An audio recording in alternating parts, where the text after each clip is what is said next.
Somnifère, le podcast.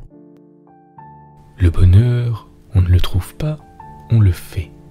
Le bonheur ne dépend pas de ce qui nous manque, mais de la façon dont nous nous servons de ce que nous avons. Écrit Arnaud Desjardins. Bonsoir à toutes et à tous, nous sommes le mardi 4 octobre, et Somnifère vous raconte ce soir l'histoire d'un borgne qui, loin d'être importuné par son handicap, est satisfait de son sort et voit toutes les choses d'un bon œil. C'est un conte philosophique de Voltaire intitulé Le Croche de Borgne. Et juste avant cela, une séance de relaxation sous la forme ce soir d'un voyage auditif pour s'endormir au son d'une nuit orageuse. Je vous souhaite une excellente nuit et maintenant place à notre séance de relaxation. La séance de relaxation. Installez-vous confortablement, adoptez la position que vous souhaitez, ajustez votre couverture et quand vous êtes prêt, fermez les yeux.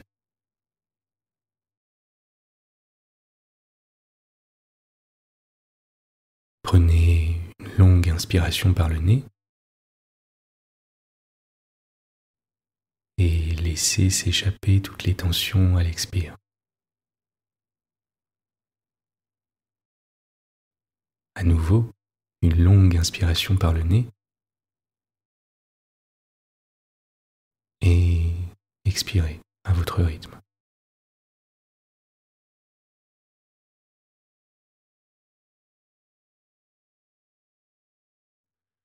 Imaginez à présent que vous êtes installé près d'une fenêtre et que vous observez la pluie qui tombe.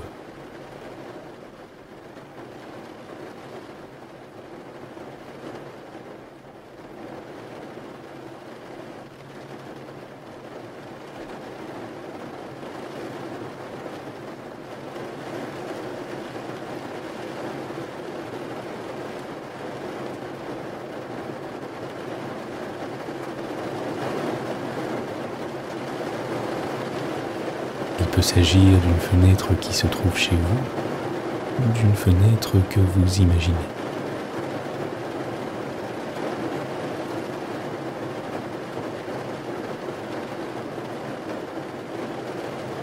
Vous êtes peut-être installé sur un fauteuil, peut-être dans votre lit.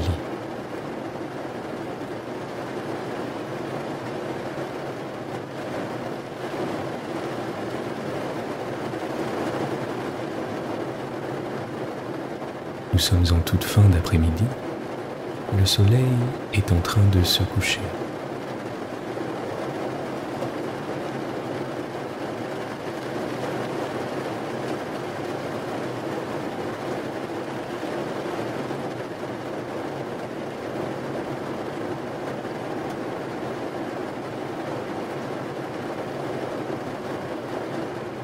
Prenez un instant pour imaginer cette situation du mieux possible.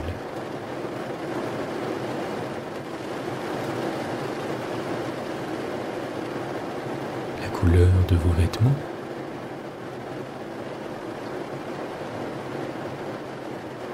la température de la pièce,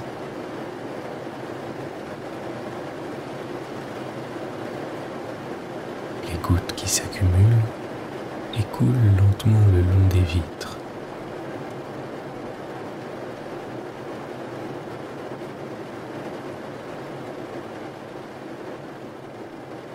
Le son réconfortant de la pluie,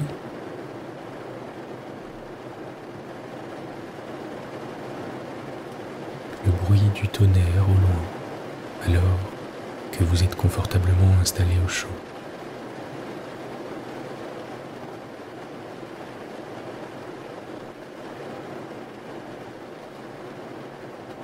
Prenez un instant pour observer le paysage, la vue depuis votre fenêtre, dans les moindres détails.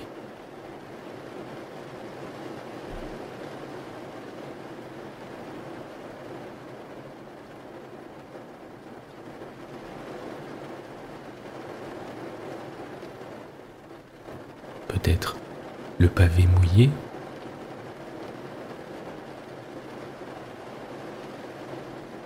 les toits d'une ville,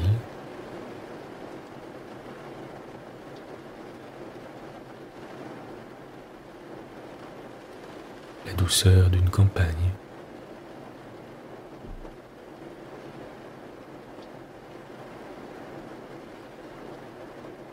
Continuez de vous laisser bercer par le son de la pluie en portant votre attention à présent sur votre respiration.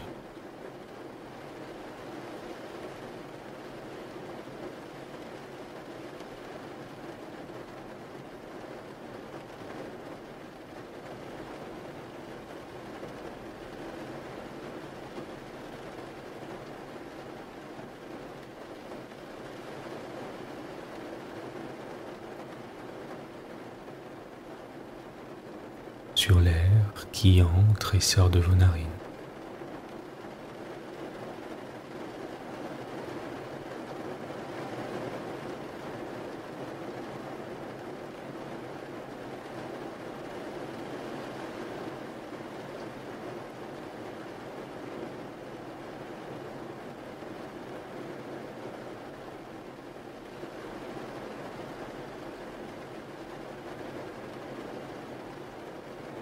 Sur la quiétude qui s'installe un peu plus à chaque expire.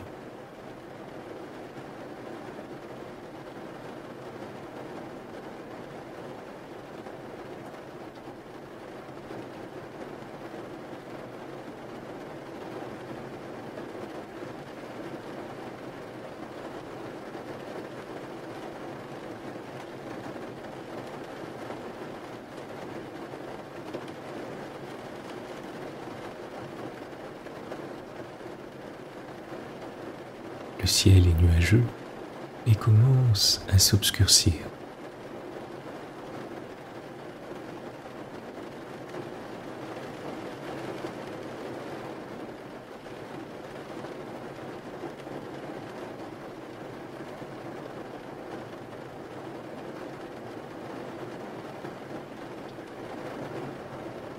Vous continuez de vous laisser bercer au son des gouttes qui tombent.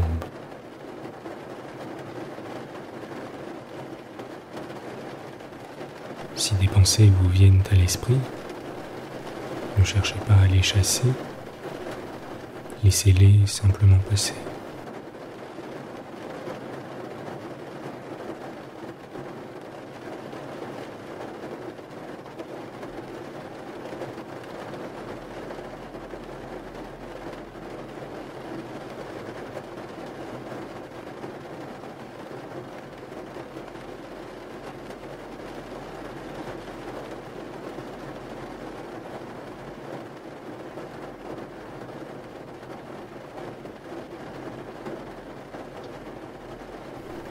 Relâchez vos épaules, laissez-les aller comme si elles devenaient très lourdes.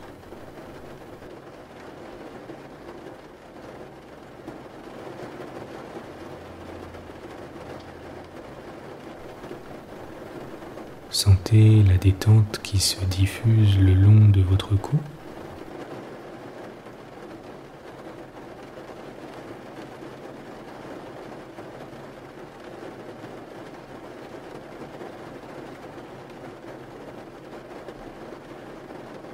Le long de votre nuque, savourez le relâchement de votre nuque.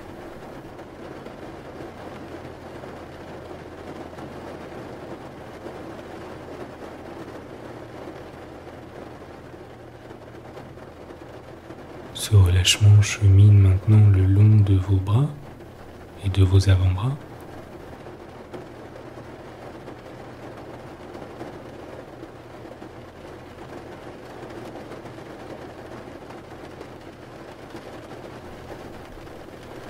Et arrive à vos poignets et à vos mains.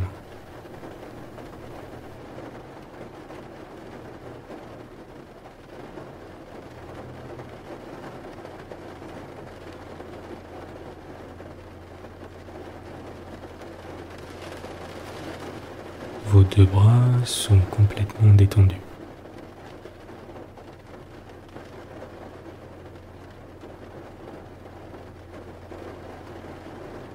Relâchez votre ventre.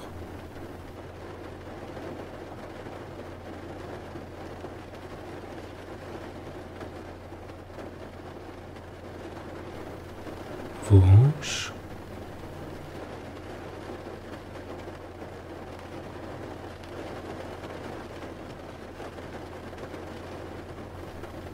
vos cuisses,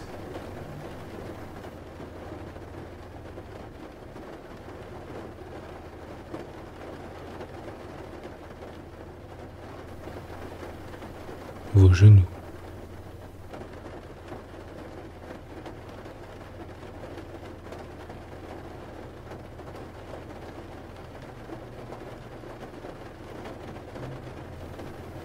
vos mollets,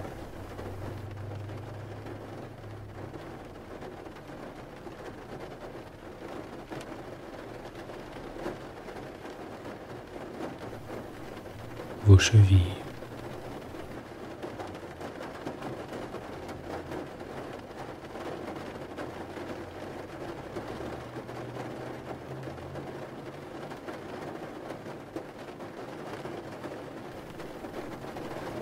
et enfin vos pieds.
Prenez quelques instants pour simplement porter votre attention sur votre corps et ce sentiment de sérénité qui s'installe un peu plus à chaque expire.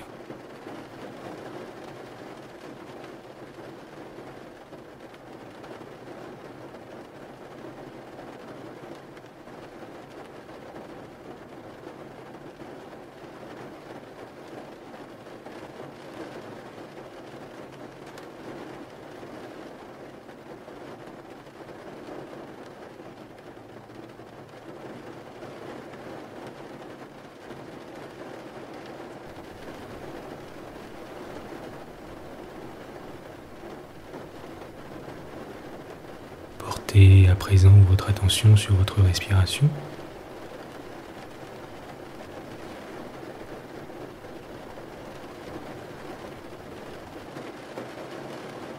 Et sur l'air qui entre et sort de vos narines.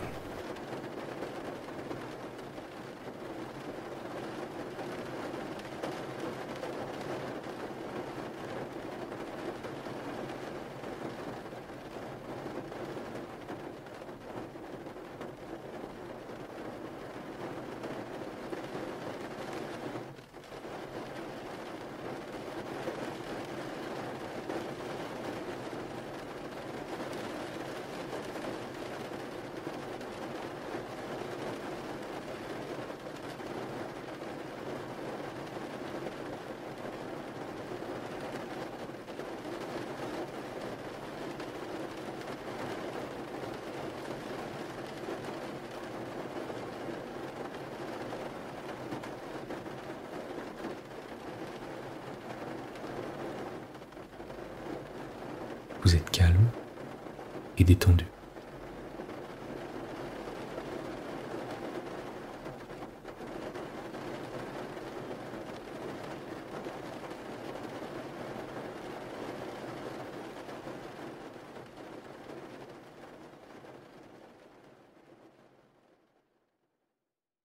L'histoire du soir. Voltaire, le crocheteur-borgne. Nos deux yeux ne rendent pas notre condition meilleure. L'un nous sert à voir les biens et l'autre les maux de la vie. Bien des gens ont l'habitude de fermer le premier et bien peu ferment le second. Voilà pourquoi Il y a tant de gens qui aimeraient mieux être aveugles que de voir tout ce qu'ils voient. Heureux les borgnes, qui ne sont privés que de ce mauvais œil qui gâte tout ce qu'on regarde. Mesrour en est un exemple. Il aurait fallu être aveugle pour ne pas voir que Mesrour était borgne. Il l'était de naissance, mais c'était un borgne si content de son état qu'il ne s'était jamais avisé de désirer un autre œil. Ce n'étaient point les dons de la fortune qui le consolaient des torts de la nature, car il était simple crocheteur et n'avait d'autre trésor que ses épaules. Mais il était heureux, et il montrait qu'un œil de plus et de la peine de moins contribuent bien peu au bonheur. L'argent et l'appétit lui venaient toujours en proportion de l'exercice qu'il faisait. Il travaillait le matin, mangeait et buvait le soir, dormait la nuit, et regardait tous ses jours comme autant de vies séparées, en sorte que le soin de l'avenir ne le troublait jamais dans la jouissance du présent. Il était, comme vous le voyez, tout à la fois borgne, crocheteur et philosophe. Il vit par hasard passer dans un char brillant une grande princesse qui avait un œil de plus que lui, ce qui ne l'empêcha pas de la trouver fort belle. Et comme les borgnes ne diffèrent des autres hommes qu'en ce qu'ils ont un œil de moins, il en devint éperdument amoureux. On dira peut-être que quand on est crocheteur et borgne, il ne faut point être amoureux, surtout d'une grande princesse, et qui plus est, d'une princesse qui a deux yeux. Je conviens qu'on a bien à craindre de ne pas plaire. Cependant, comme il n'y a point d'amour sans espérance, et que notre crocheteur aimait, il espéra. Comme il avait plus de jambes que Dieu, et qu'elles étaient bonnes, il suivit l'espace de 4 lieues le char de sa déesse, que 6 grands chevaux blancs traînaient avec une grande rapidité.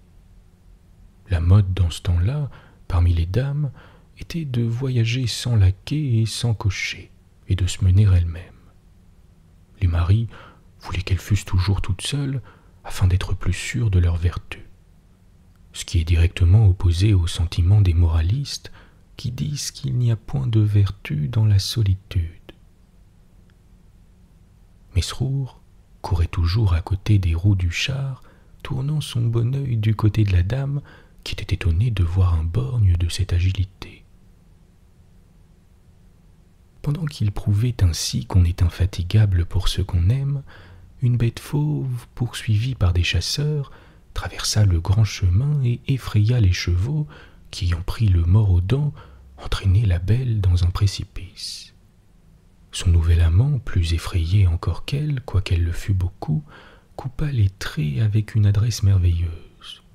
Les 6 chevaux blancs firent seuls le saut périlleux, et la dame, qui n'était pas moins blanche qu'eux, en fut quitte pour la peur. « Qui que vous soyez, lui dit-elle, je n'oublierai jamais que je vous dois la vie. Demandez-moi tout ce que vous voudrez, tout ce que j'ai est à vous. » « Je puis avec bien plus de raison, répondit Mesrour, vous en offrir autant. Mais en vous l'offrant, je vous en offrirai toujours moins, car je n'ai qu'un œil et vous en avez 2. Mais un œil qui vous regarde vaut mieux que 2 yeux qui ne voient point les vôtres. La dame sourit, car les galanteries d'un borgne sont toujours des galanteries, et des galanteries font toujours sourire. « Je voudrais bien pouvoir vous donner un autre œil, lui dit-elle, mais votre mère pouvait seule vous faire ce présent-là. Suivez-moi toujours. » À ces mots, elle descend de son char et continue sa route à pied.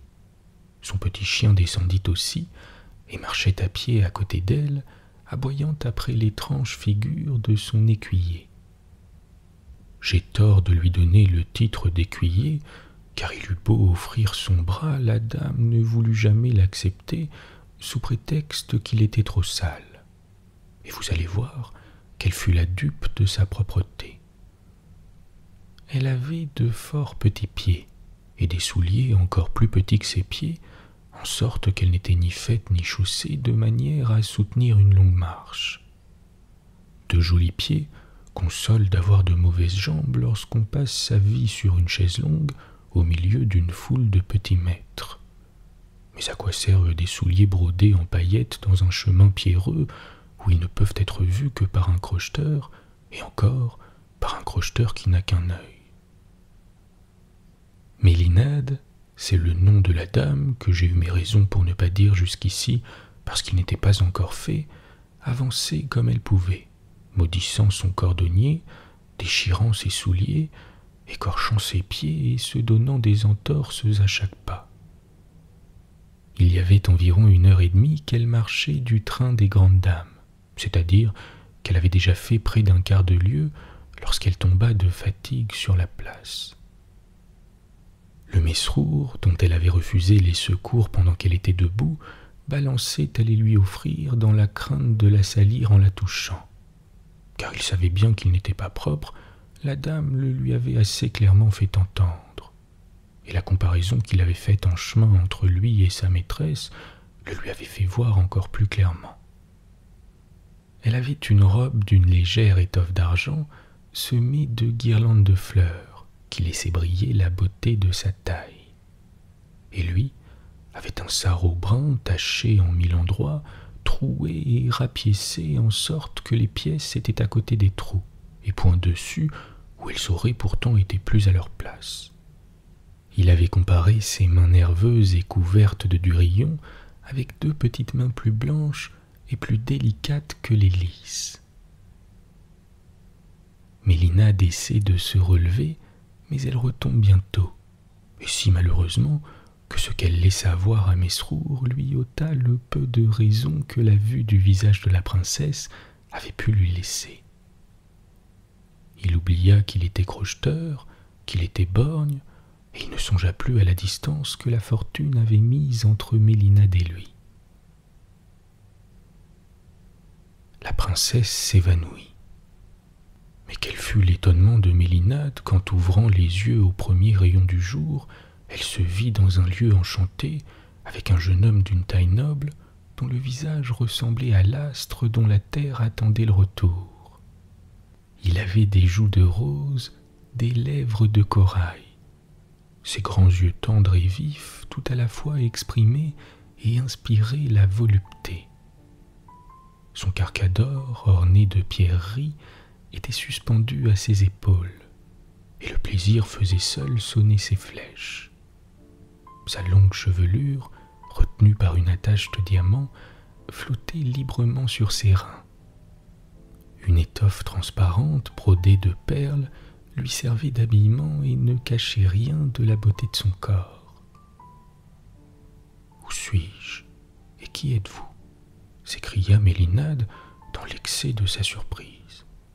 « Vous êtes, répondit-il, avec le misérable qui a eu le bonheur de vous sauver la vie. » Mélinade, aussi aise qu'étonnée, regretta que la métamorphose de Mesrour n'eût pas commencé plus tôt. Un autre se serait désolé d'être un vilain borgne, mais Mesrour n'avait point l'œil qui voit le mauvais côté des choses. Bonne nuit. Bonne nuit.